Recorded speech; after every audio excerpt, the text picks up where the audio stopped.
I think it is instructive and useful that Zelensky has flown to Berlin to take part in this phone call, even though it's a remote conference, because he will literally be sitting side by side with the German Chancellor. As we speak, European leaders are talking to Donald Trump ahead of his summit on Friday with Vladimir Putin. Ukraine's President Volodymyr Zelensky, Sir Keir Starmer, the German Chancellor and others are taking part in this call. They are desperate to keep the US President on side after the Ukrainians were left out of those talks with Russia. There was talk, I think, earlier in the week that perhaps President Zelensky might get a call up and might be asked to go to the meeting in Alaska. It doesn't appear to be happening, that, though. Let's check in with Catherine Philp, who is the Times World Affairs editor. Was that true, actually, Catherine, that there was talk that Zelensky might be asked to take part? I think it was fairly casual talk, to be honest, and it was in response to criticism that he was shut out of the process. And I think it was really rhetorical because Putin had never agreed to that and was never going to. Right, OK. So what will be the message that the Europeans will attempt to deliver to Donald Trump today? That they need to be part of this process, that Ukraine cannot be forced into making any concessions without its consent, and that really it can't be these negotiations between Russia and America cannot take place over the head of the continent for whom they have the most resonance and risk.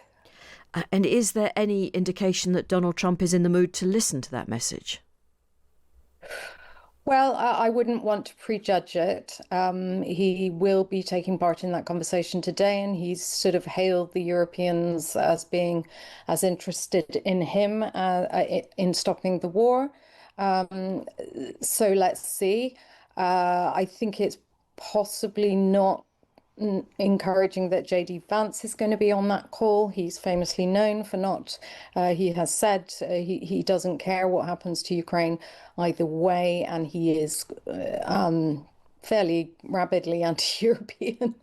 And we've seen, of course, from Zelensky's horrible encounter in the Oval Office with JD Vance and Trump that JD Vance is very, very capable of starting a fight. That Trump ends up having to finish.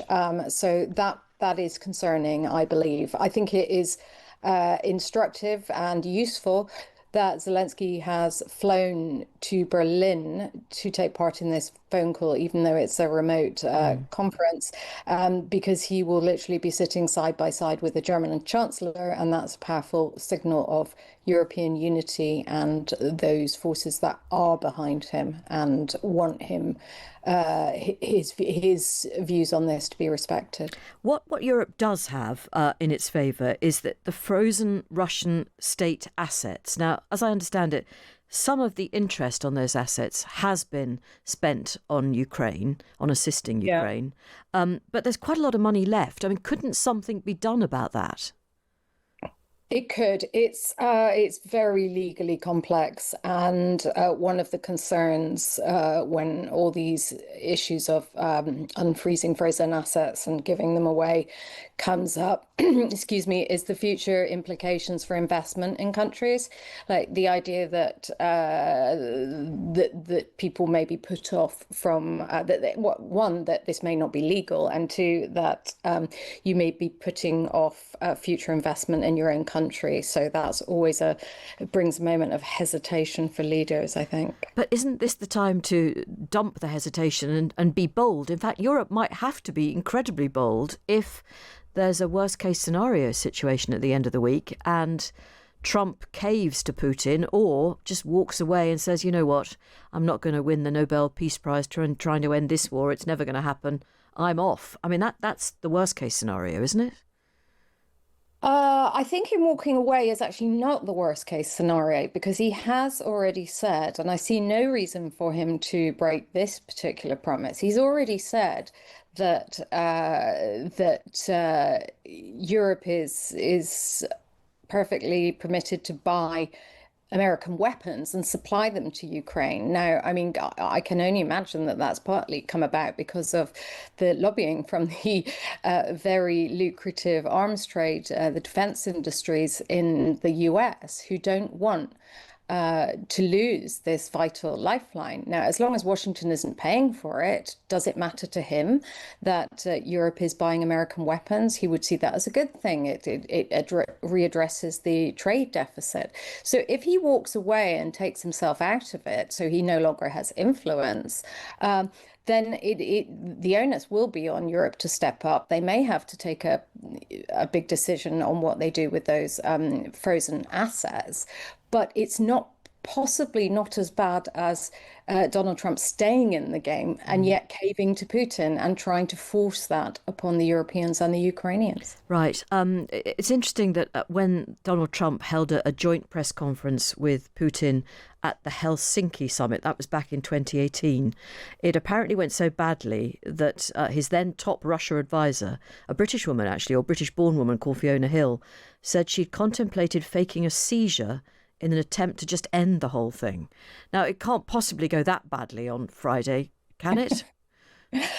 I don't know, Jane. I was at the Helsinki press conference, and I wasn't working for Donald Trump. I was there as a journalist, but I actually know how Fiona Hill feels because it was so jaw-dropping what we were witnessing. I can only imagine that she would have wanted to stop it in its tracks. I would hope that Trump has learned something from that experience, and also I think that this meeting is going to take place in a very different atmosphere. At the time, he was still under this enormous pressure of this idea that there'd been Russian collusion, and so he allowed himself to be talked into, into it by Putin that obviously this was absurd, and he repudiated his own intelligence agencies in front of the world. But that was a lot to do with the personal pressure that he was under at the time. So I think absent that, there's a better chance for this than there was for Helsinki. But of course, the stakes in Helsinki were not as high as they are now. No, and who is advising Donald Trump? Who's in the Fiona Hill role now? Because Stephen Witkoff travels the world, but he's a real estate man, isn't he? He is indeed, and if you think that the Middle East is a peace problem that has tangled up so many incredibly experienced diplomats in the past and driven them mad. Witkoff has not only Ukraine, Russia to deal with, but also the intractable conflict in the Middle East. So that's a man with a lot on his plate and no experience whatsoever. There is no Fiona Hill anymore. There is no Fiona Hill who will be in the room at the press conference or advising Trump in the lead up to his encounter. There are no experts in this administration, and that is a problem. Well, it's more than a problem. I mean, frankly, just to hear you say that, it's terrifying. Thank you for laying it out, though, Catherine. Really appreciate it. I mean, briefly, do we expect to hear anything about this call today? Will we know what was discussed? Who said what? I mean, I imagine that there will be statements. They may not resemble one another. It may be a question in the words of the late Queen that recollections may vary even right after the conversation. I would find it interesting. I will find it interesting to compare the different versions we hear from the different parties involved in those talks, because they will possibly have different things that they want to highlight from it. So, I would look at the gaps between them, and they may give us a clue as to where it goes on Friday. But I have to say that what's come out of the Kremlin today is very discouraging, because it doesn't resemble what Witkoff thinks he heard. It's right back to the maximalist claims that Putin made at the point of invasion, with absolutely no compromise. Thank you, Catherine. That's Catherine Philp. Rather sobering account there from her about what is likely to unfold over the next couple of days. She's the Times World Affairs editor.